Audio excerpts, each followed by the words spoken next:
시편의 지혜는 시편은 3부분으로 되어 있다고 했어요.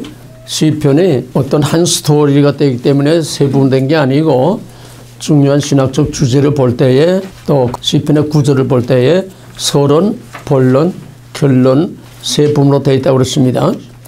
시편은 성경 중에 성경, 그러므로 시편 안에 없는 것이 없고 시편의 서론은 전 성경의 서론, 시편의 본론은 전 성경의 본론, 시편의 결론은 전 성경의 결론.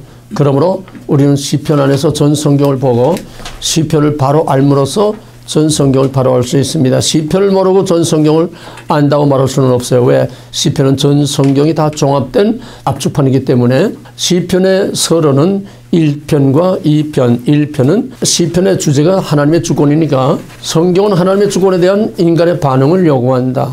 하나님의 주권에 대한 인간의 반응이 믿음입니다. 그리고 시편의 서론은 전 성경의 서론이기 때문에 시편의 서론은 뭐냐? 하나님의 주권에 인간이 어떻게 반응해야 하는가? 개인적인 반응, 개인적인 믿음. 하나님의 주권에 인간의 합당한 반응은 첫째로 죄를 멀리하는 거. 죄를 멀리하는 거. 그러면 그건 소극적인 반응.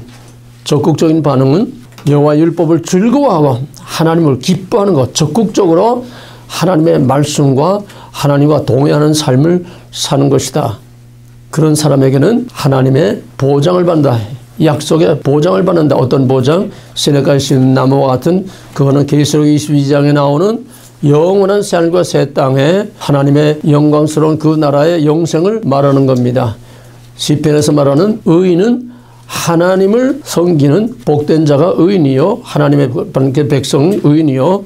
시편의 악인, 성경의 악인은 하나님과의 관계에서의 하나님의 주권에 합당한 반응을 보이지 않는 자가 악인이요, 하나님 주권에 합당한 반응을 보이는 자가 의인입니다.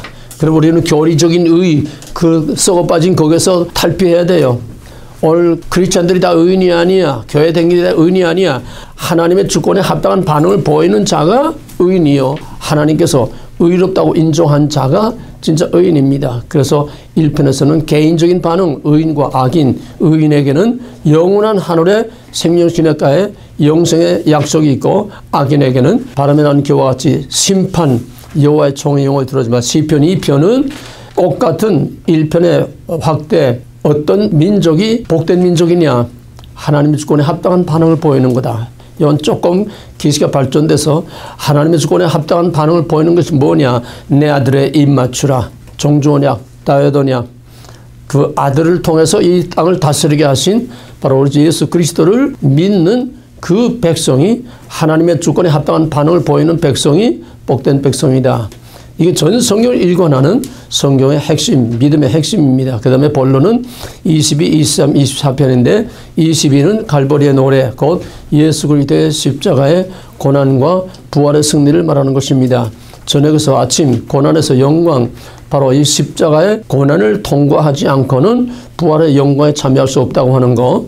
그 다음에 십자가의 고난에서 예수 함께 죽고 예수 함께 다시 산 그 진짜로 중생한 자에게는 약속의 보장이 따른다. 이 땅에서 누리는 하나님의 백성에게 주시는 하나님의 보장과 약속. 그 중에서 1절은 여호와 나의 목자시니 내가 부족함이 없다. 그건 한 절은 전 성경의 앞쪽. Who God is? 하나님 누구냐? 나는 누구냐? 하나님과 나와의 관계는 무엇이냐? 하나님과 나와의 관계가 목자와 양이라고는 올바른 관계, 하나님의 주권에 합당한 반응을 보이는 올바른 관계 안에서 하나님 안에 from God, to God, by God, for God, in God, 하나님 안에 있는 자에게는 부족함이 없다고 하는 전 성경의 압축이요, 신명기 신학의 압축이요, 쉐마 이스라엘, 하나님과 동행하는 삶의 압축입니다. 바로 이 한 절 안에 전 성경이 다 있습니다. 그러면 2절에서 5절까지는 거기에 대한 1절에 대한 해석, 부족함이 없다는 게 뭐냐? 여호와 샬롬, 잔잔한 물가에 편히 쉬는, 그 잔잔한 물가에 편히 쉰다는 거는 그냥 웰빙, 해피가 아니야.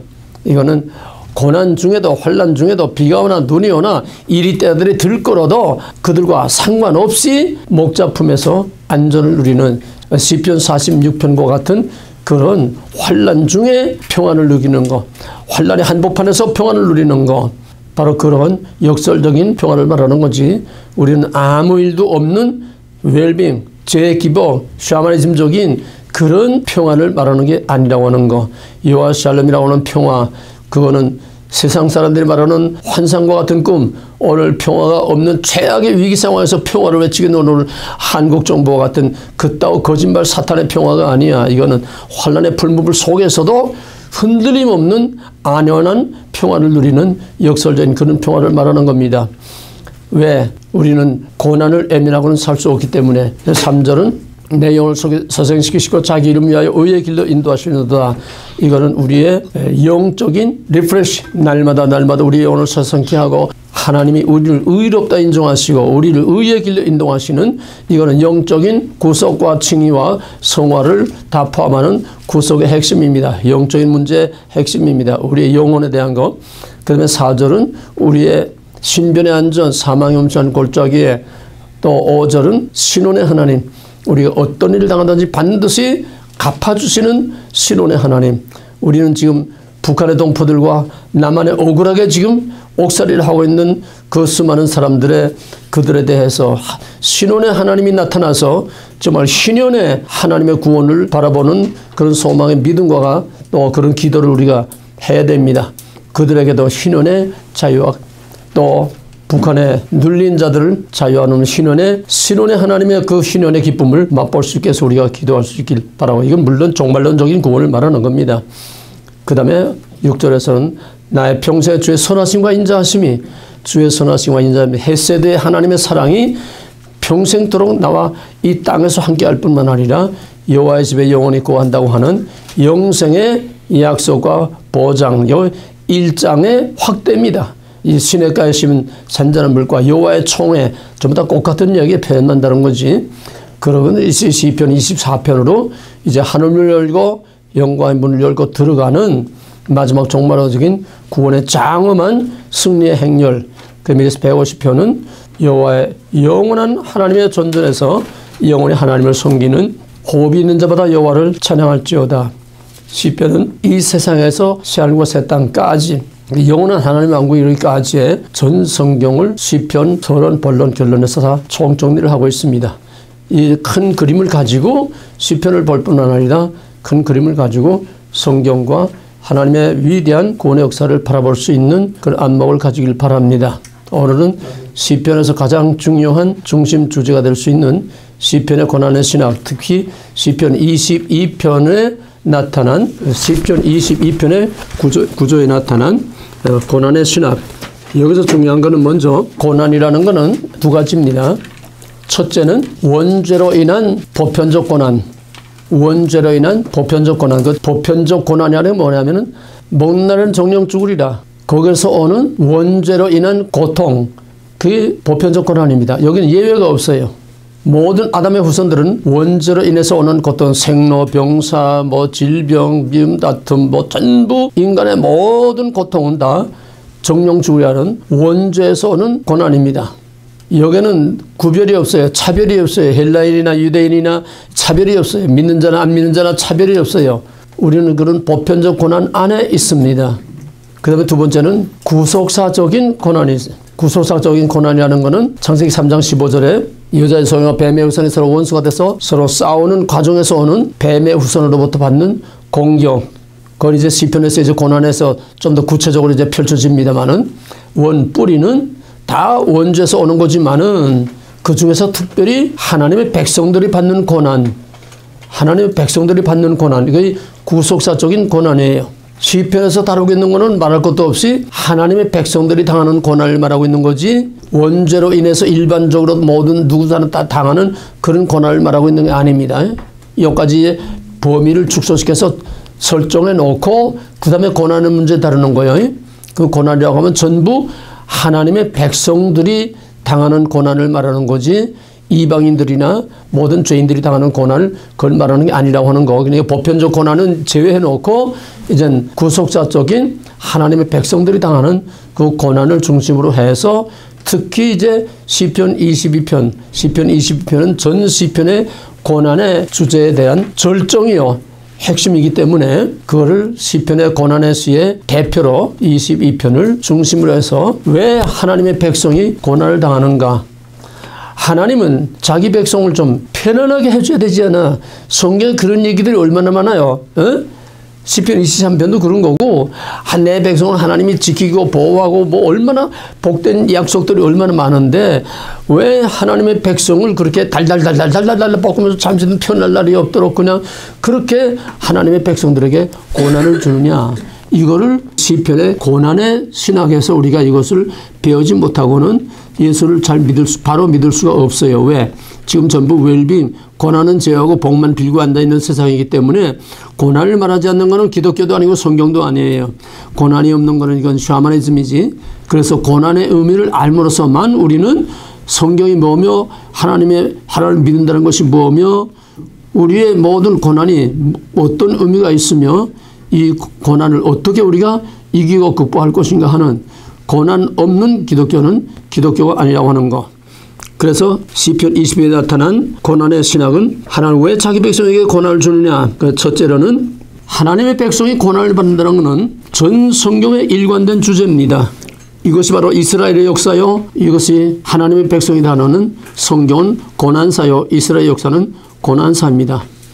이건 아까 말한 창세기 3장 15절 원시복음에서부터 나오는 것이고 바로 하나님의 백성이 고난을 받아야 한다고 하는 것은 뱀의 우선을 여자의 우선을 공격한다는 원시복음에서 나오는 거고 맨 먼저 여자의 우선과 뱀의 우선의 조상인 아벨이 가인에게 맞아 죽는 그 하나의 사건이 하나님의 백성은 여자의 후손들은 이렇게 고난을 받게 돼 있다는 것을 여기서 아주 직설적으로 설명을 해 주는 거예요. 그 뿌리가 뭐냐? 저녁에서 아침, 고난에서 영광. 고난을 통과하지 않고는 아침의 영광이 이룰 수 없다고 하는 거. 고난을 통과하지 않고 아침의 영광을 이룬다고 하는 것은 말짱 새빨간 거짓말이라고 하는 거. 이것이 시편에서 22편의 고난을 통과하지 않고 잔잔한 물가에 편히 쉬는 여호와 샬롬 평화는 있을 수 없다는 거예요. 22편에서 예수와 함께 죽고 예수와 함께 다시 사는 이런 예수님의 고난의 그 길을 가면서 예수와 함께 고난을 받고 예수와 함께 죽고 예수와 함께 다시 사는 자가 전천후 평안을 누린다고 하는 거예요. 로마서 8장 17절에서 우리가 하나님의 후사면 그리스도와 함께 고난도 받아야 할지니 또 빌립보 3장에서도 우리에게 평안을 너희가 구원 얻은 것은 은혜를 받기 위해서만 아니라 고난을 받기 위해서 구원을 받았다고 하는 거예요. 신약이나 구약이나 고난 없는 믿음이라는 것은 설 자리가 없고 있을 수가 없어요. 이게 오늘 전부 다 사기들을 치고 있는 거예요. 고난은 빼놓고 달콤한 사탕 발림으로 마약의 환각제만 뿌리고 앉아있는 오늘의 웰빙 신학, 웰빙 교회들. 성경은 고난에서 시작해서 고난으로 끝나는 겁니다. 이것이 아벨의 죽음으로부터 시작해서 예수 그리스도의 죽음으로 시작해서 마지막 계시록의 성도의 환난 무릇 짐승에게 경비하지 않는 다 죽임을 당하더라. 그럼 종과 끝이다. 고난으로 시작해서 고난으로 끝나는 거 아니야? 그럼 우리가 믿는 의미가 뭐가 있어? 그러나 전국적으로 여자의 손에 뱀의 머리를 밟겠다고 하는 저녁에서 아침이라고 하는 종말론적인 구원의 최후의 승리가 약속되어 있기 때문에 우리는 이 고난을 통과할 때에 흔들리지 않고 두려워하지 않고 무릎 꿇지 않고 주저하지 않고 끝까지 그 아침을 바라보고 그 아침까지 참고 바라고 견디면서 나가는 이게 소망의 인내의 믿음이요 종말론적인 신앙이요 이것이 남은 자의 신앙입니다. 이 고난을 통과하지 않고는 남은 자의 반열에 들어갈 수가 없어요. 기독교의 본질이 고난입니다. 하나님 백성에게 고난을 주시는 것은 이거는 구속사의 아주 본질 중에 본질이요 원리요. 기독교의 DNA는 고난이야. 하나님의 백성의 DNA는 고난이야. 교회의 DNA가 고난이야. 진리의 DNA가 고난이야. 밤깨 DNA가 고난이야. 이 고난에서 계란에서 병아리가 태어나듯이 번데기에서 나비가 나오듯이 이 고난에서 다시는 눈물과 한숨과 고통과 죽음이 없는 영원한 아침에 다시는 해와 달의 비침이 필요 없는 영원한 하나님의 영광의 빛이 비치는 그런 영원한 아침의 영광에 들어갈 수 있는 거지 고난을 통과하지 않고는 절대로 거기에 못 들어간다고 하는 거. 물론 각자에 따라서 시대에 따라서 고난의 양상과 상태와 정도는 다 다르지만은 중요한 거는 그 고난에 대처하는 태도와 자세 각자에게 다 오는 게 다르지만은 그거를 극복하는 아침에 대한 소망의 믿음으로 참고 견디는 거는 본질은 똑같다고 하는 거예요. 이 개인에게도 이 개인의 신앙도 보면은 인생의 험악하고 험난한 정말 남이 고를 수 없는 그 험악하고 험난한 과정 그런 과정을 거친 사람하고 아무 일 없이 평탄하게 그저 살아오고 평탄하게 자라오고 또 당연한 것처럼 모태신앙으로 그저 당연한 것처럼 아무 풍파 없이 자라온 사람하고 하나님의 받는 은혜가 전혀 차원이 틀려. 로마서 5장 끝에서 죄가 많은 것에 은혜가 많다. 죄가 많은 것에 은혜가 많다. 옥합을 깬 여인과 같이 거기에 바리새인 시몬은 그 여인을 비난을 했어. 예수님은 죄가 많은 그 여인이 많은 사함을 받았기 때문에 저렇게 감사하고 너는 사함받은 게 없기 때문에 감사하지 못한다. 인생에 정말 의지할 것 없고 인생의 최악의 그런 고난의 과정을 거친 사람은 하나님의 은혜를 받을 때 남이 도저히 상상할 수 없고 맛볼 수 없는 그런 엄청난 은혜로 받아들이는데 그게 없는 사람들은 그저 당연한 것처럼 그냥 안이하게 그저 그런가 보다. 기독교는 고난의 맛을 모르고 하나님의 은혜의 맛을 알 수가 없어요. 그렇다고 우리가 일부러 고난을 받을 수는 없지 않아. 다 각각 은혜의 분깃, 복의 분깃이 다 각각 다르니까 할 수 없어요. 하나님은 얌전하게 은혜 받고 얌전하게 평안하게 살게 한 사람도 있고 어떤 사람은 그냥 그저 엎어치고 둘러치고 그냥 막 짓이기고 짓밟고 그냥 막 엉망진창으로 만들어 놓고 또 이 불 속에 집어넣고 꺼냈다 하는 사람도 있고 다 각자 은혜가 다르니까 우리는 그저 범사에 감사하면서 이 고난의 의미를 우리는 항상 새겨서 언제 어디에서 어떤 상황에 처하든지 고난의 양상이 어떻든지 외부의 고난보다도 내가 당하는 본인의 받아들임에 따라서 남에게는 별게 아닌데 내게는 정말 사느냐 죽느냐 하는 심각한 문제가 되는 게 얼마든지 많이 있어요. 예? 그런 거를 상정하고 얘기하는 거지. 객관적인 꼭 어떤 같은 기준에서 같은 환란을 바라고 그걸 말하는 게 아니라는 거야. 각자 다 자기가 느끼고 받아들이고 자기가 하는 것이 전부 다 다르다는 거예요. 남의 발 하나 다리 하나 잘리는 거하고 내 손에 손톱 하나 가시 하나 박힌 거하고 다르지 않아. 남의 다리가 하나 날아가도 나하고 상관없어. 그러나 내 손에 가시 하나 박히는 거에 남의 다리 하나 잘리는 거하고 비교가 안 되는 것처럼 고난의 정도도 다 상태에 따라서 그렇게 다르다고 하는 겁니다. 그 다음에 하나님 왜 그 자기 백성들의 왜 고난을 허락하시느냐. 하나님은 고난 속에 부르짖는 자기 백성을 결코 버리지 않고 응답한다고 하는 하나님의 신실하심을 맛보아 알게 하는 것. 시편 34편에서 여호와의 선하심을 맛보아 알지어다. 고난 없이는 하나님을 알 수가 없어. 평안할 때는 하나님을 알 수가 없어. 그리고 하나님 세레머니 그저 셀레브레이션 어떤 거저 의식 그저 습관적인 그런 신앙밖에는 될 수가 없어. 고난 속에서 하나님 누구를 알게 되고 고난 속에서 하나님께 부르짖게 되고 우리가 출애굽 때 공부했어요. 이따가 나오겠지만은 고난 속에 부르짖음으로 하나님께서 그 백성을 버리지 않고 반드시 응답해 준다고 하는 것이 시편의 고난 신학의 사상이라는 겁니다. 그 다음에 고난 속에서 그 백성들을 대표해서 선지자들은 고난받는 백성을 대표해서 하나님 앞에 나아가서 하나님께 그 백성의 고난을 대신 부르짖고 탄원하는 것입니다. 어찌하여 이 백성을 이렇게까지 고난 속에 내버려둘 수 있습니까? 선지자들은 백성의 고난을 외면하지 않고 백성의 하나로서 백성을 대표해서 그 백성을 대표로서 하나님 앞에 나가서 부르짖는 바로 그것이 선지자입니다. 뿐만 아니라 선지자는 하나님을 대신해서 고난 속에 있는 백성들에게 절망과 좌절하는 그런 상황에서도 하나님의 약속을, 하나님의 말씀을, 하나님의 위로를, 하나님의 종말론적인 최후의 구원을 약속하고 선포함으로써 고난 중에 있는 백성들을 위로하고 격려하고 이끌고 나갈 수 있는 그런 하나님의 대표요, 백성의 대표.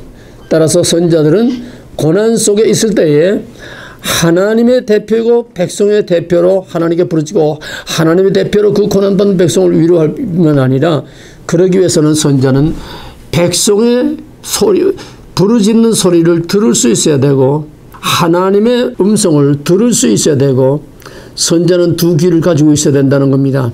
백성의 부르짖는 소리가 들립니까? 오늘 한국 백성의 부르짖는 소리가 들립니까? 들려요, 안 들려요?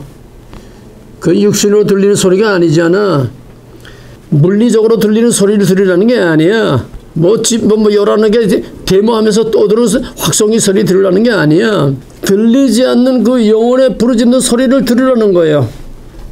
김사 사령관이 떨어져 자살했어. 거기에서 백성의 부르짖는 소리를 들으라는 거야. 그 사람 한 사람이 죽은 게 아니야. 오늘 이 시대의 백성을 대표해서 죽은 거야. 그거 부르짖음이야. 그런 부르짖음을 들을 수 있어야 된다는 거야. 소리 없는 소리를 들을 수 있어야 된다는 거야. 이게 못 들으는 건 다 먹통, 이건 다 듣지 못하는 개요. 전부 다 눈먼 소경이나 마찬가지. 하나님의 종들은 들을 수 없는 백성의 부르짖는 소리를 들을 수가 있어야 돼. 뿐만 아니라 어디에 가서 호소할 때고 하소연할 때였고, 청와대 청원 올래도 저희들을 비유에 맞는 것만 처리하지요. 저희들이 비유에 안 맞는 건 저들도 보지도 않아. 암만 억울한 걸 호소해도 지금은 억울한 걸 호소할 데가 없는 시대야. 억울한 걸 호소할 데가 없는 시대야. 그 소리를 듣고 하나님께 대신 부르짖어 줘야 돼. 이거 우리의 책임이야. 왜? 다른 놈들은 보아도 들어도 몰라. 우리는 귀가 닳도록 들었어. 귀가 닳도록 들었어. 그럼 우리는 그 소리를 듣고 대신 하나님께 부르짖어 줘야 돼.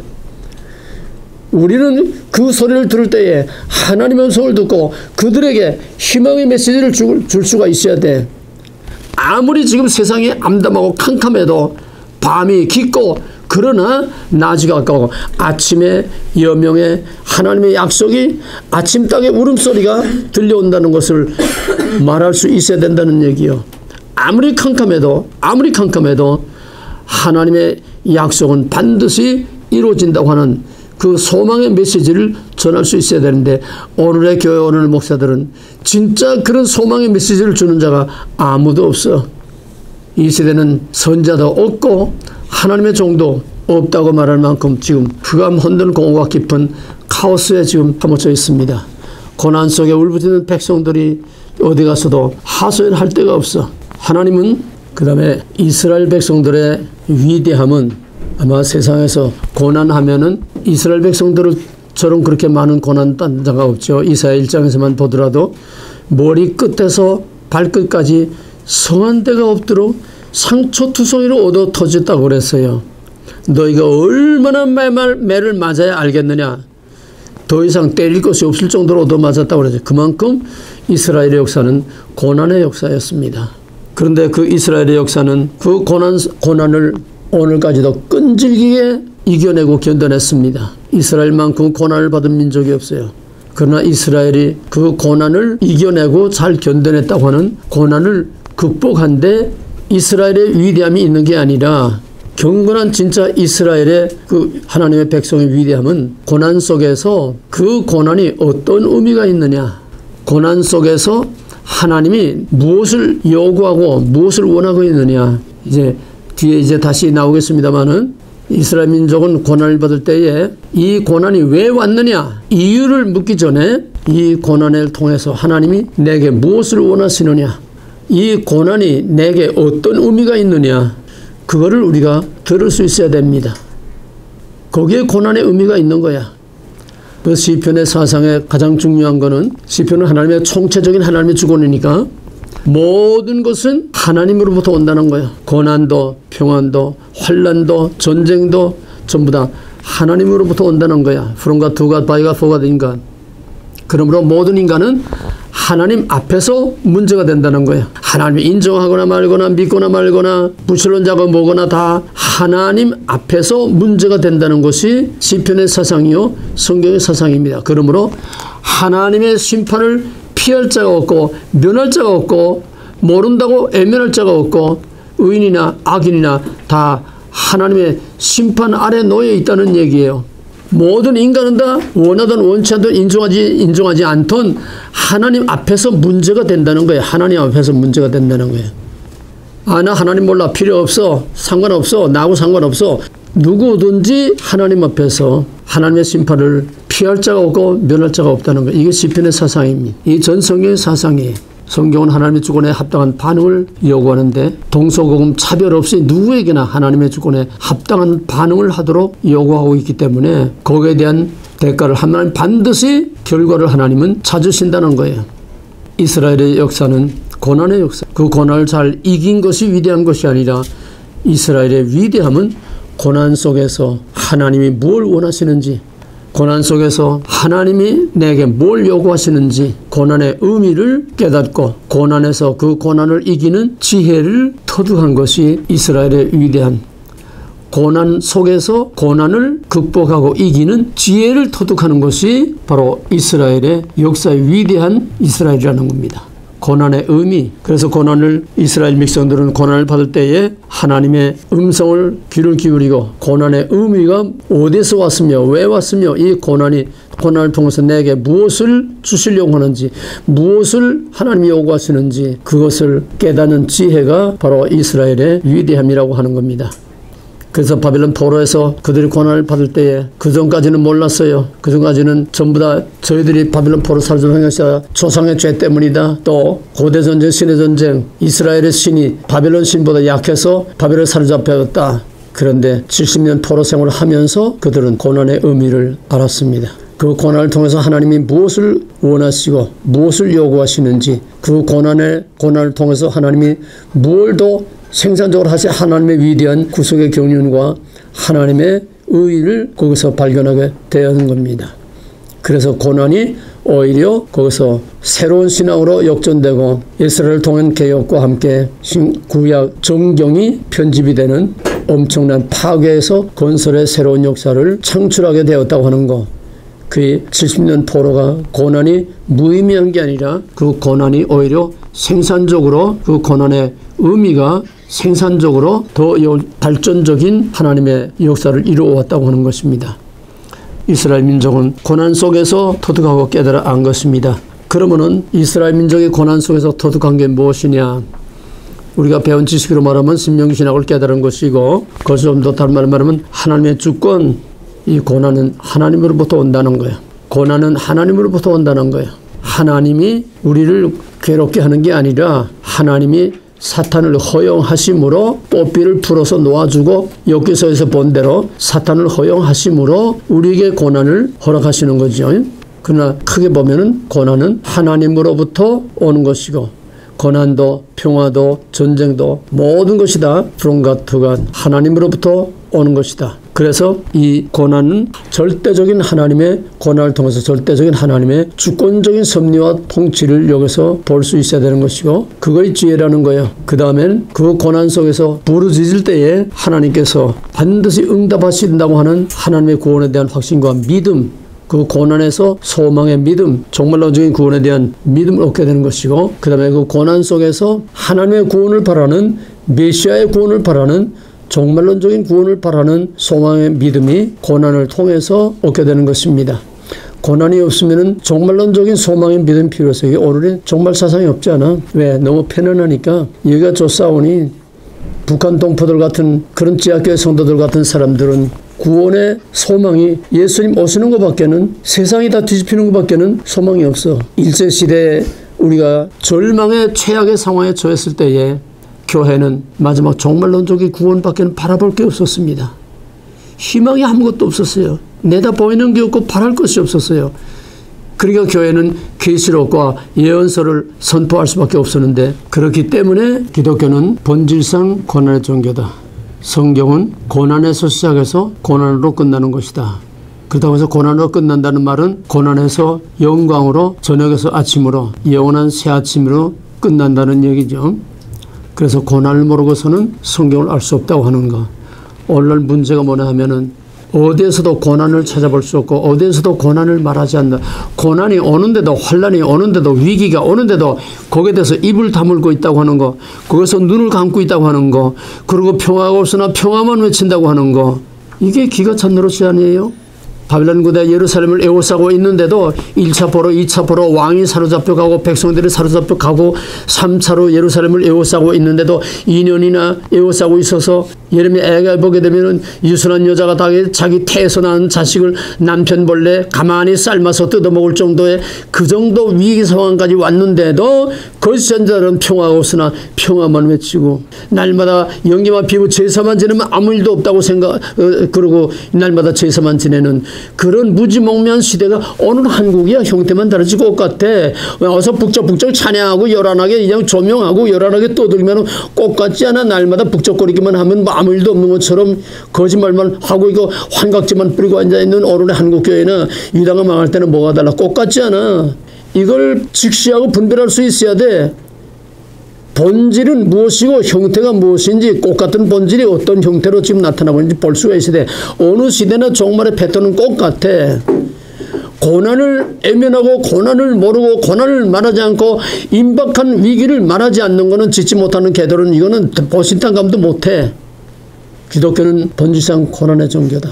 그러면서 시편에서 고난의 신학을 우리가 깊이 묵상하고 고난의 의미를 깊이 알지 못하고는 성경도 믿음도 바로 알 수 없고 우리가 남은 자의 반열에 들어갈 수 없는 것입니다. 그러면은 시편 22편 통해서 고난의 의미를 우리가 집중해서 분석해 보면은 시편 22편은 두 부분으로 되어 있습니다. 1절에서 21절까지 이거는 다윗의 고난을 통해서 예언된 메시아의 예언서입니다. 다윗의 고난과 다윗의 승리. 시편 27편에서 사무엘 하에서 다윗이 노래한 것 같이 사울에게 고난을 받다가 이제 사울이 죽고 다윗의 승리가 영광을 하나님께 돌리는 그런 장면에 그걸 압축한 겁니다. 시편 22편 갈보리의 노래 1절에서 21절까지는 나의 하나님이 어찌하여 나를 버리셨나이까. 고난의 절정, 시편의 고난시의 절정, 다윗의 고난의 절정, 예수님의 고난의 절정, 전 성경의 고난의 최고의 절정에 있는 바로 나의 하나님이여 나의 하나님이 어찌하여 나를 버리셨나이까. 그것이 시편을 통해서 여기서 예언한 다윗의 예언서입니다. 그 예언은 21절까지 사회 보게 되면은 정말 그 고난이 어떤가 하는 것을 자세하게는 못해요. 그 고난이 어떤가 하는 것을 상황을 충분히 짐작할 수 있고 개들이 나를 에워싸고 지저대고 있고 힘센 소들이 나를 받으려고 나를 에워싸고 있고 이거 예수님이 당한 그 상황이나 다윗이 당한 상황이나 형태만 다르지 본질은 똑같다는 얘기입니다. 근데 이제 22절부터는 상황이 확 바뀌어요. 종말론적인 묵시문학의 종말론적인 초월적 급전이 고난에서 영광으로 갑자기 확 바뀝니다. 예수의 십자가의 고난에서 부활의 영광으로 확 바뀌는 거나 마찬가지예요. 그래서 이런 탄원의 고난시가 영광으로 급전환되는 이것이 바로 시편 22편 예수의 십자가의 죽으심과 부활의 승리의 영광, 부활과 승기, 영광으로 승천하는 그런 하나님의 영광을 받는 거기까지를 시편 22편이 단적으로 우리에게 보여주고 이것이 확대되면은 그리스도의 고난이고 확대되면은 모든 성도들의 고난과 영광 이 확대되면 저녁에서 아침 이것이 바로 창세기 3장에서 계시록 새하늘과 새 땅까지 이어지는 똑같은 본질과 원리입니다. 똑같은 패턴이 저녁에서 아침 고난에서 영광 또 시편 22편에서 압축된 바로 고난에서 영광 이것이 우리가 가야 할 길이고 우리가 반드시 가야 할 길. 우리가 예수를 믿는다면 시편 22편에 고난에서 영광으로 간 그 예수 믿는 거고 고난에서 영광으로 간 그 예수 따라가는 거지. 고난은 빼놓고 영광으로만 지켜가는 그런 오버패스는 없어요. 그건 전부 다 거짓말입니다. 우리가 평화로울 때 거기에 대한 단단한 부정을 해야 됩니다. 그 다음에 시편에 나타난 고난의 원인. 고난의 원인은 뭐냐?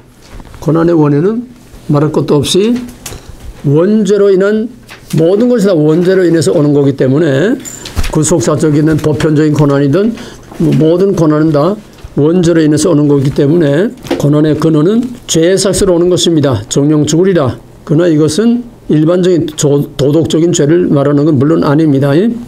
원죄를 말하는 거죠. 이것은 어디서 오느냐? 먹지 말라. 먹는다는 정령 죽으리라. 배타적 주권. 하나님의 주권은 배타적 주권입니다. 이것은 먹지 말라고 하는 언약사상에서 오는 것입니다.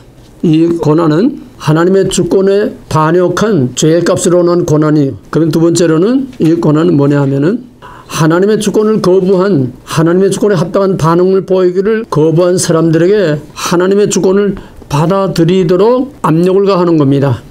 하나님의 주권을 받아들이도록 압력을 가하는 거예요. 우리 욥기서에서 배웠지요? 내가 의로우면 얼마나 의로워. 내가 스스로 의롭다고 자기 의를 주장하면서 나를 불의한 자로 만드느냐? 막 그냥 압력을 가하지 않아? 푸싱? 고난의 절정에서 압력을 가하지 않아? 그러니까 고난은 하나님의 주권을 받아들이도록 하나님께서 압력을 가하는 거야. 압력 안 해? 항복 안 해? 그래도 끝까지 버텨? 항복 안 해? 이거 다 좋은 때 얘기지 지금은 그런 압력도 없어. 지금은 내버려 두는 때이기 때문에 잘 나가. 의로운 자는 의로운 자, 불의한 자는 불의한 길로, 거룩한 자는 거룩한 길로 나가도록 내버려 두라. 간섭하지 말라. 내 백성을 위하여 기도하지 말라. 이제는 끝판이야. 이제는 줄속이 끝판이야. 이제는 다 자기가 자기 줄 알아서 서는 거지. 이제는 내가 간섭 안 해. 간섭 받을 때, 압력 받을 때가 좋은 거예요. 언제 이런 압력을 받았느냐? 60년대, 70년대, 기껏 80년대 초반까지 우리 한국교회가 얼마나 이런 압력을 많이 받았는지, 그때가 한국교회가 오순절과 같은 성령의 바람과 회개운동과 부흥의 불길이 일어날 때예요. 깨지고 터지고 엎어지고 뒤집히고 난리가 날 때입니다. 그때가 황금기예요. 그 다음에 어떻게 됩니까? 80년대 와서부터 경제부흥의 덕을 보게 되고 점점 잘 짜고 배불러 편안해지니까 그때는 하나님 간섭 안 합니다. 그때부터 간섭 안 해요. 하나님 간섭을 받으려고 하지도 않고 우리가 하나님의 간섭을 받을 때가 좋을 때입니다. 이스라엘이 하나님의 간섭을 받을 때가 좋은 때예요. 하나님의 간섭의 손길이 떠나고 이제는 하나님께서 내버려두면 어떻게 됩니까? 지금 이렇게 되는 거 아니에요? 유대인들 같이 하나님의 주권을 받아들이도록 푸싱하는 하나님의 압력이다. 아직도 좀 희귀하긴 하지만은 아직도 개별적으로 하나님과 영적으로 잘 통하는 사람들 중에 부분적으로 소극적으로 예민하게 그런 고난의 사인을 주는 케이스가 없지는 않습니다. 없지는 않아요. 개별적으로 예민하게 그렇게 오는 사인은 있지만은 그러나 보편적으로는 이런 하나님의 푸싱하는 이런 시대가 지금은 아니라고 하는 거. 그거 좋지 않아요? 하나님 고난을 주지 않고 고통을 주지 않고 가만 놔도 편안하면 좋지 않아요? 그 염통 걷는 줄 모르고 죽는 거야. 아무 일도 없으니까 염통 걷는 줄 모르고 죽는 거야. 그게 제일 무서운 거야. 간섭 없는 게 제일 무서운 거야. 제멋대로 가도 아무 일도 없는 게 제일 무서운 거야. 대형교회 목사들 저렇게 잘 나가도 아무 일이 없는 게 저게 제일 무서운 거야. 간섭받는 것처럼 큰 은혜와 복이 없습니다. 그렇다고 해서 성경은 욥기서에서 배웠어요. 권선징악의 법은 아니라고 하는 거야. 고난이 하나님의 주권을 받아들이도록 압력을 가하는 하나님의 간섭이고 푸싱이지만은 그러나 반드시 권선징악의 법대로 기계적으로 가는 건 아니라고 하는 겁니다. 그건 하나님의 욥기서에서 배운 대로 하나님의 의를 드러내기 위해서 또 여러 가지 다목적으로 하나님께서 고난을 주시는 거기 때문에 기계적으로 권선징악으로 우리가 보게 되면은 엽기서로 돌아가는 거예요. 엽기서의 그 친구들 얘기처럼 율법주의로 돌아가는 것이고 인간의 행위로 돌아가는 것이고 하나님의 주권이 있어야 설 자리가 없게 되는 것입니다. 단순한 인과보응이 아니라 이거는 신명기 신학이라든지 하나님의 주권적인 섭리에 의해서 고난은 의인에게도 올 수 있다고 하는 거. 그 다음에 시편에 나타나는 고난의 의미, 이제 조금 더 구체화됩니다. 시편에 나타나는 고난의 의미는 뭐냐? 첫째로 인간의 반역에 대한 하나님의 제동, 보편적 고난이 아니고 하나님의 백성에 대한 것이죠. 물론 하나님의 백성 아닌 자들에 대해서는 하나님이 간섭 안 해요. 언약이 없고 약속이 없는 뱀의 에 대해서는 간섭을 안 해. 그리고 보편적 고난은 원죄로 인한 고난은 생로병사 다 병들고 죽고 이건 다 같이 넘어가는 거니까 간섭 안 하고 여기는 언제나 하나님의 백성에 대한 거야. 하나님의 백성이 하나님을 반역할 때에 거기에 따르는 제동, 브레이크, 그게 고난으로 온다는 겁니다. 그 다음에 두 번째로는 하나님의 백성에 대한 하나님의 훈련과 연단의 수단으로 고난을 주는 겁니다. 고난은 죄에 대한 하나님의 간섭으로 오는 제동.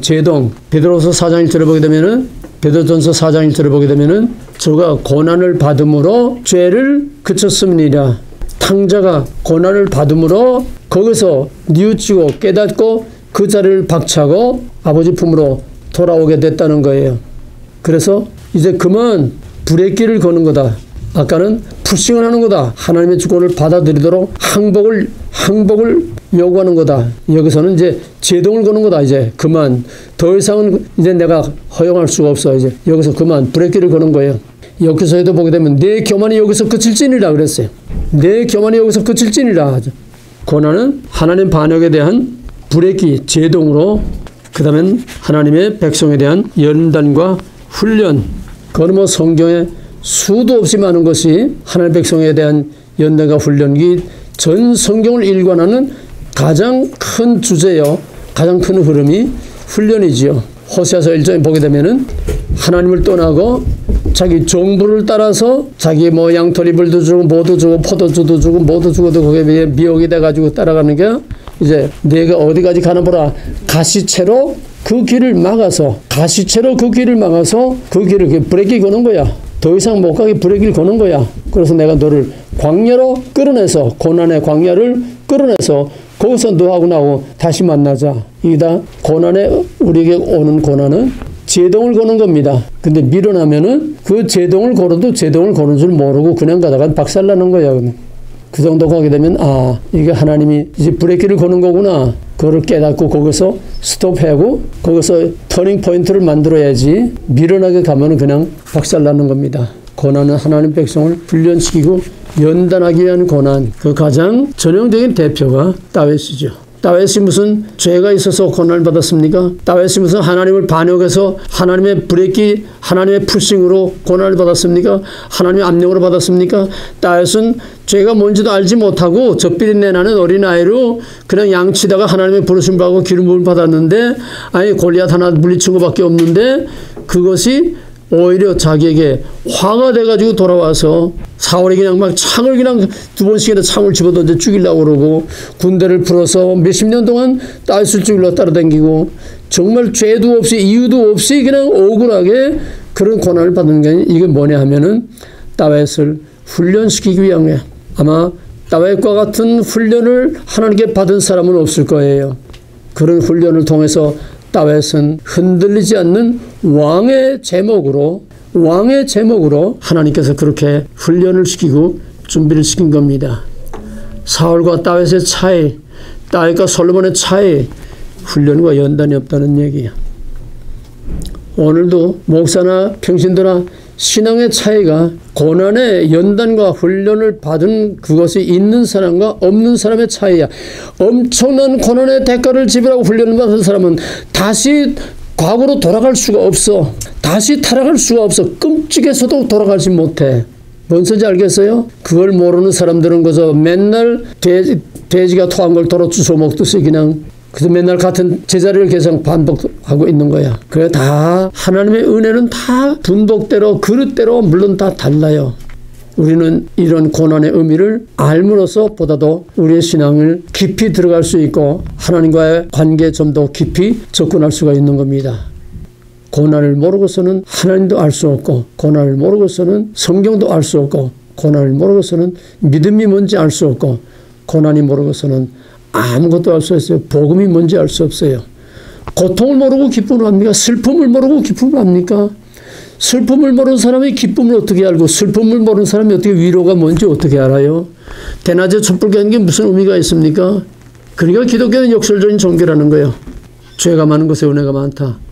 고난을 많이 받은 사람들이 하나님의 은혜에 깊이 거기에 빠져들어가야 돼. 메시아닉 주들의 열심을 봤죠? 메시아닉 주들의 열심, 그들이 왜 이렇게 미친 듯이 죽음의 위협을 무릅쓰고 그 가운데서 오히려 두려움이고 오히려 해피하다고 그러잖아. 너무 기쁘다고 그러잖아. 왜 이렇게 역설적으로 고난의 위협 속에서 왜 이렇게 기뻐하고 그냥 어쩔 줄 모르고 기뻐서 날뛰면서 나가서 복음을 전하냐 이 말이야. 그 사람들은 알지 못했던 엄청난 영적인 고난을 체험한 겁니다. 엄청난 영적인 고난을 체험한 거예요. 거기에서 그리스도의 구원의 복음을 보니까 미치는 거예요. 확 뒤집히는 거예요. 평범한 사람들이 예수 믿은 거하고 그들이 예수를 만나고 예수를 믿게 되는 거하고 엄청난 차이가 있는 겁니다. 우리 개인적으로도 엄청난 고난의 과정을 거친 사람이 정말 하나님의 진리의 복음의 말씀을 만나고 예수를 만나고 받아들이는 거하고 아무 일도 없이 그저 순탄하게 오면서 그저 들어내어서 성경 공부해서 그런가 보다 하고 그것도 하고 듣는 거하고 차이가 이렇게 많아요. 물론 나름대로 다 범사에 감사해야 하지만은 그러나 우리가 이 고난에 대한 것을 모르고서는 하나님 바로 할 수 없다고 하는 것. 자, 그다음에 세 번째는 나는 그렇다고 해서 일부러 고난 받을 수도 없잖아. 물론 내가 죄 때문에 받는 고난도 아니고 또 하나님의 연단과 훈련 때문에 받는 고난도 아닌데 내가 스스로 뛰어드는 고난이 있어. 뭔 소리인지 알겠어요? 내가 고난 안 받아도 되는데 그걸 우리말 사서 고생한다고 그러지? 고생 안 해도 되는데 일부러 고난 속에 뛰어들어서 고난받는 그런 고난이 있어요. 능동적인 고난이야. 피동적인 받아들이는 수동적인 고난이 아니라 액티브한 능동적인 고난이라는 거야. 적극적으로 뛰어든다는 거야. 그거를 대속적인 속량적 고난이라고 하는 겁니다. 특히 지도자들의 속량적 고난. 이 선교사들은 고난 안 받아도 되는데 그 고생하는 거예요. 선교사들도 뭐 다 정해진 시스템에서 교단이나 교회에서 그냥 매달 몇천 불씩 딱딱 그냥 고정적으로 들어오는 그런 선교사들도 많이 있고 또 회원제로 또 후원자들이 있어서 고정적으로 딱딱 들어오는 그런 선교사들도 많이 있고 그런 선교, 그런 백그라운드가 전혀 없는 하루하루를 그냥 만나와 같이 그런 하나님의 인도하심을 따라서 그날그날의 고생, 한 날 고생, 한 날을 족하냐는 이런 선교하는 사람도 있고 그런 선교의 대표가 이제 중국 선교의 아버지라고 하는 허드슨 테일러 그 사람은 배후의 백그라운드의 어떤 시스템이나 배후의 고정된 후원자를 절대로 받지 않아요. 고정된 후원자를 받지 않아. 왜? 그러면은 하나님보다 그 사람들을 바라보게 돼. 그러니까 하나님보다 그 사람들을 의지하게 되기 때문에 하루하루에 만나와 같이 그날 그 먹고 자고 쓰고 하는 것을 그날 하나님께 맡기고 하나님이 주시는 그 은혜로 하루하루 살아가는 이러한 방법으로 선교하는 사람들이 많이 있습니다. 영국계 사람들이 그런 계통들이 많이 있고 또 특히 YM 지금 뭐 다 썩어 빠졌지만은 한참 순수하게 일어날 때에 한국에서는 예수전도단이라고 그러고 미국에서는 YM이라고 하는데 그 버닝햄에 이게 뭐 그 버닝햄이 뭐 여러 가지 신사도 운동이 많지만은 거기에 선교 정신의 하나는 바로 예수님이 제자들을 내보낼 때에 전대 주머니 돈 주머니 차지 말고 두 벌 신발을 갖지 말고 옷을 갖지 말고 제자들 내보낼 때처럼 하루하루의 삶을 하나님께 의지하고 맡기고 살라는 거예요. 그래서 어떤 사람은 고등학교 교사인데 하나님이 콜링을 받았어. 너 이제 선교사 나가라는 거야. 그래서 세계 몇 개국을 돌아다니면서 이제 전도하라는 거예요. 근데 여긴 교사가 박하지 않아요. 뭐 세이브머니 할 뭐가 됩니까? 그러니까 하루하루 먹고 사는 게 교사인데 그러니까 그 음성을 두고서 그 콜링을 받고서 그냥 학교에 무조건 앞뒤 따지지 않고 무조건 사표를 딱 내고 YM의 본부가 이제 하와이에 있는데 하와이에 갔어요. 그 딱 끄고 자기 애 둘하고 자기 네 식구 학교 사표 딱 내니까 네 식구 하와이 갈 비행기표밖에 안 되더네. 다 합해가지고 세배는 게 없으니까. 근데 하와이에 딱 가니까 하와이 가서 그 오피스에 이제 문 열고 들어가서 내가 사실 이래서 하나님 부르심을 받고 이제 왔다고 이제 오피스 들어가니까 뒤따라 어떤 사람이 들어오더니 당신이 아무개냐고 그렇다고 그러니까 봉투를 내려면서 이거 여비를 쓰라고. 그런 식으로 해서 세계 70개국을 돌고서 한국에 왔을 때 내가 그 사람을 만났습니다. 이건 특별한 케이스지만은 전적으로 하나님께 의탁하고 내일을 염려하지 아니하고 하루하루의 삶을 하나님께 맡기고 한 끼 한 끼에 끼니 걱정을 하지 않고 그때그때 하나님이 인도해 주심을 따라서 사는 이런 선교를 하는 사람들이 지금도 있습니다. 하나님의 선하심을 맛보아 아는.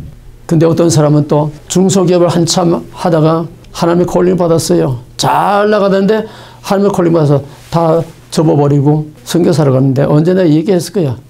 하이티에 선교사로 갔다는 얘기.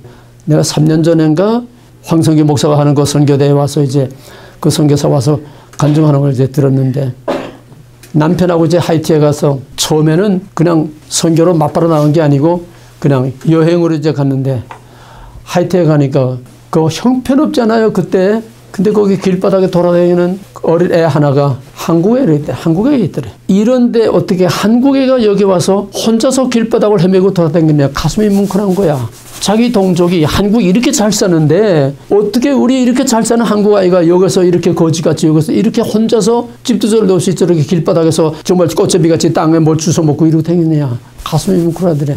그래가지고 한국에 가서 완전히 걸림받아서 이제 중소기업을 다 접어서 다 집어치우고서는 남편하고 둘이 와서 혈을 단신 그냥 거기 와서 선교를 하는 겁니다. 뭐가 있어? 여기저기서 널판대기 그냥 이것저것 그냥 주워가지고서 그냥 대충 이제 막사도 얼고 놓고서 길바닥에 가서 이제 그런 아이들 하나씩 하면 널널한 게 고하지 뭐 그게. 하나씩 하나씩 주워다가 이제 한 놈 두 놈 주워다가 한 20명 거진 많았어요.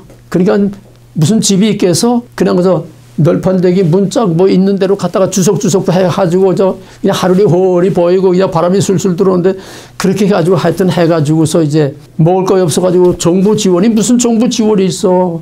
어디 도움받을 데가 어디가 있어. 뭐야 하나라도 있으면 다 들고 도둑놈이 와서 다 가져가 버리는 세상인데 뭐가 어디 가서 도움받을 데가 어디가 있어. 그런 열악한 상황에서 하루하루 그 애들을 구걸을 해다가 먹이고 뭐하고 그 20명을 이제 기르고 앉아 있는데 자기 하루는 자기 남편이 배가 자꾸 아프다고 그래. 하루 이틀이 아니고 점점 계속 자꾸 배가 아프다고 그래. 그래서 거기에 무슨 병원이 있어요? 뭐가 있어요? 그래서 아무래도 이게 이상하다. 그래서 한국에 나가서 진찰을 하니까 말기야 벌써 이제 손쓸 틈이 없어. 한국에 나가서 남편이 죽었어.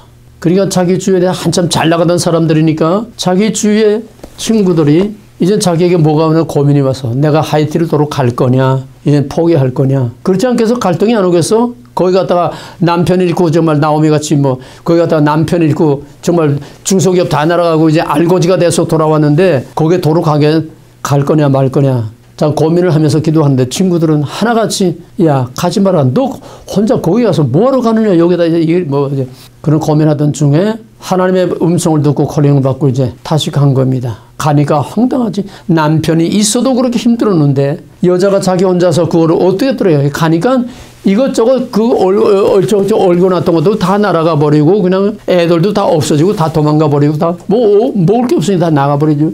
아무것도 없더래. 그래가지고 애들을 또 하나씩 또 다 이제 주워다 이제 모아놓고 또 이런 거지 뭐 이렇게 하나하나 다 갖다가 또 고적대에 얹어놓고 이러고서 이제 또 시작을 하는데 너무 힘들어가지고 도저히 견딜 수가 없더래. 하나님 앞에 그냥 밤새 그냥 막 하나님 앞에 그냥 막 발악을 하면서 그냥 하나님 내 남편 돌려줘요. 나 혼자 못하겠어요. 그냥 막 발악을 하면서 밤새 기도를 했대. 그러다 이제 지쳐서 이제 잠을 자는데 그 뭐 방이 있어 뭐가 있어 그냥 그 자기 있는데 거적대기 하나 이렇게 담요고통 하나 이제 죽는데 뭐 부시럭 사람의 발자국 소리 인기적 소리가 나더래. 뭐 거기는 뭐 무법천지니까 가슴이 쳐여가지고 이게 또 뭐가 왔구나. 아이 저보도 오더니 휙 들치더니 자기 옆에 들어오더래. 꼼짝도 못하고 가만히 있는데 여보 내가 왔어 그러더래. 그 보니까 자기 남편이 온 거야. 그들이 옆에 와서 두루눕더래. 그러니까 미치지 않아? 여보 이제는 가지마. 이제는 절대로 가지마. 나 안 놔줄 거야. 그러니까 나 가야 돼. 그 남편이 왔나? 남편이 와서 누가 왔어? 하나님 천사를 보낸 거야. 가야 돼. 그러니까 남편 돌려달라고 밤새 막 울면서 그냥 부르짖으니까 하나님 불쌍하니까 위로의 힘을 거기다 실어준 거야. 가야 돼. 그것을 남편이 아니 천사가 이제 그쪽으로 갖다 놓은 거야. 그래도 그런 하나님이 사인을 주고 힘을 주니까 그 다음에 다시 하나님께서 그에게 새로운 마음, 새로운 힘을 주셔서 거기서 다시 일어나서 이제 열심히 이제 일을 하면서 여기 와서 그 선교 보고를 하더라고요. 이게 뭐냐? 대속적인 속량의 고난이야. 대신 뛰어들어서 남을 구원하기 위한 이게 예수 그리스도의 십자가의 고난이 대속적인 속량의 고난이고 선교사들이 예수 그리스도는 아니지만은 선교사들이 예수 그리스도와 같이 고난에 뛰어들어서 안 가도 되고 안 해도 되는 일을 고난의 불모불 속에 뛰어들어서 오히려 고난을 당하는 우리가 다 그런 선교사를 나갈 수는 없어요. 그럼 어떡합니까? 조그만 불편과 고난을 감수하더라도 고통당하는 자의 고난에 우리가 참여하는 것으로 요즘 연말이니까 그게 한참 이제 텔레비로 아주 특집으로 나오더라고요. 이 언체이들, 이 남미, 아프리카 이 언체이들 수술하는 걸 계속 집중적으로 나오는데 야, 세상에 그런 언체들이 그렇게 많습니까? 근데 이렇게 갈라진 정도가 아니에요. 아마 이만큼 아예 없어. 없고서 이빨이, 입술에 이빨이 나왔어요. 입술에 이빨이 이렇게 붙어 있어. 별별 언체들이 많아. 근데 그거 하나가, 그러니까 전부 발렌티어입니다. 간호원, 의사, 기술자, 마취사, 뭐 전부 다 발렌티어인데, 그거 하나 고치는데 240불이야. 우리 250불씩 보내요. 그러면 그 아이 하나가 완전히 인간도 아니고 말을 못해. 여기 뻥 뚫려지고 뭐 별별 형태가 다 많아요. 정말 보기조차 흉측한 그런 언체들이 그 수술하는데 멀쩡해진단 말이에요. 2개 사진 딱 나오는데 멀쩡해. 240불이면은 그거 하나를 일생을 불행해서 건져줄 수가 있어. 이 대속적 고난이 가장 값진 고난입니다. 고난에 동참하고 대속적 고난에 내가 할 수 있는 지극히 작은 거 가지고, 내가 자랑은 아니지만 우리가 이 어린이 캔서 뭐 무슨 어린이 이거 뭐라 그러더라, 스마일 언체에 고치는 걸 스마일이라고 그래. 스마일 선교, 여러 선교. 내가 여기서 회비 받는 거 이거 밥 먹는 거 아니에요. 우리 개인적으로 또 들어넣어서 각각 각색의 선교를 많이 합니다. 미국의 중산층들의 평균 1년의 도네이션이 어떤 신문에 났어요. 미국의 보통 사람들이 1년에 도네이션을 얼마나 하느냐 하니까, 보통 사람들, 평범한 보통 사람들이 1년에 한 가정에 3,000불 도네이션 한다. 평균으로 잡아서. 그게 미국이에요. 그게 미국이에요. 미국은 받은 것만큼 남에게 베풀고 있습니다. 베풀 것만큼 미국은 그만한 또 하나님의 복을 누리고 있는 거예요. 그 다음에 고난은 어떤 고난이 있느냐? 교재에 빠졌어요. 고난에는 의인의 고난이 있습니다. 의인의 고난. 믿음으로 말미암아 받는 고난이야. 북한 성도들과 같은 고난, 북한의 수용소에 있는 그 사람들과 같은 고난, IS에게 순환을 당하는 고난. 요즘은 중국에서 지하교회 점점 핍박이 심해집니다. 그냥 막 잡아 들어가고 교회를 다 그냥 파괴하고 십자가를 다 깨뜨려버리고, 저 북경의 지하교회 가장 큰 2,000명 되는 지하교회가 몽땅 다 그냥 파괴되고 다 잡아가고, 엄청난 핍박을 지금 중국이 받고 있어요.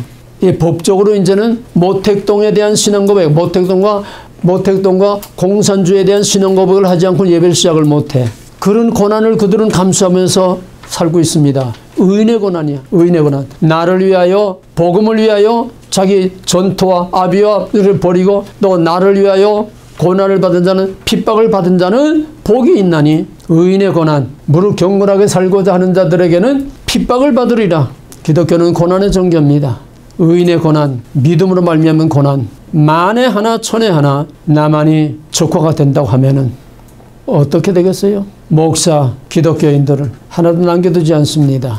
의인의 고난은 남의 일이 아니라 우리 옆에 그림자처럼 지금 다가오고 있는 거예요.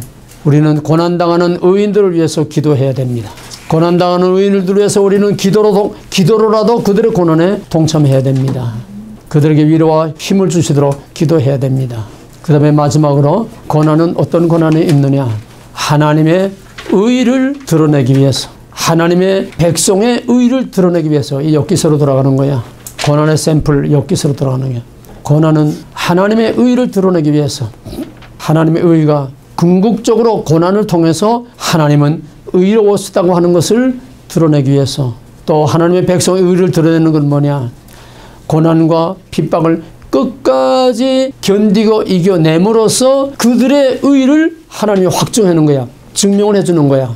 인을 쳐주는 거야. 이 마지막 계시록 아시아 7교회에 보내는 편지의 마지막마다 끝까지 이기는 자, 끝까지 견디는 자, 끝까지 이긴 남은 자들에게 주시는 하나님의 상급. 그건 뭐냐? 하나님의 백성들, 고난받는 남은 자들이 의롭다고 하는 것을 하나님께서 마지막 입증해주고 보상을 해주는 겁니다. 의인의 고난.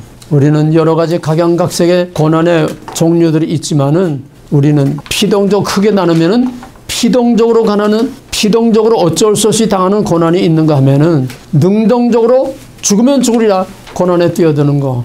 북한의 지하교회 성도들이나 오늘 중국의 지하교회 성도들은 능동적으로 고난에 뛰어드는 게, 죽으면 죽으리라, 내게 위험이 와도 나는 이 예수를 버릴 수 없고 이 예수를 놓칠 수 없다고 하는 거. 메시아닉 주들, 우리 산 증거를 봤습니다.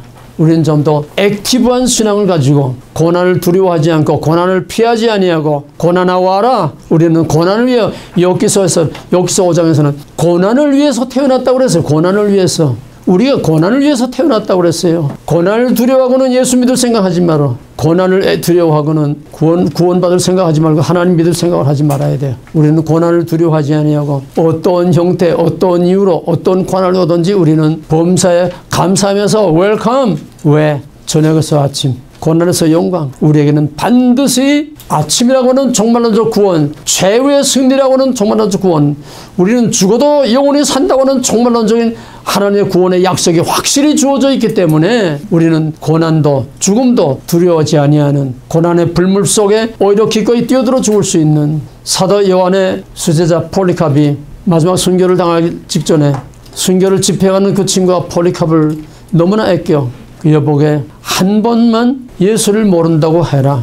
내가 너를 죽이기 싫은데 한 번만 예수를 모른다고 해라. 그럼 내가 내 뒤를 내가 보장해 주마. 그때 폴리캅이 예수님은 84년 동안 한 번도 나를 모른다고 하지 않았는데 내가 어떻게 단 한 번인들 예수를 모른다고 하겠느냐.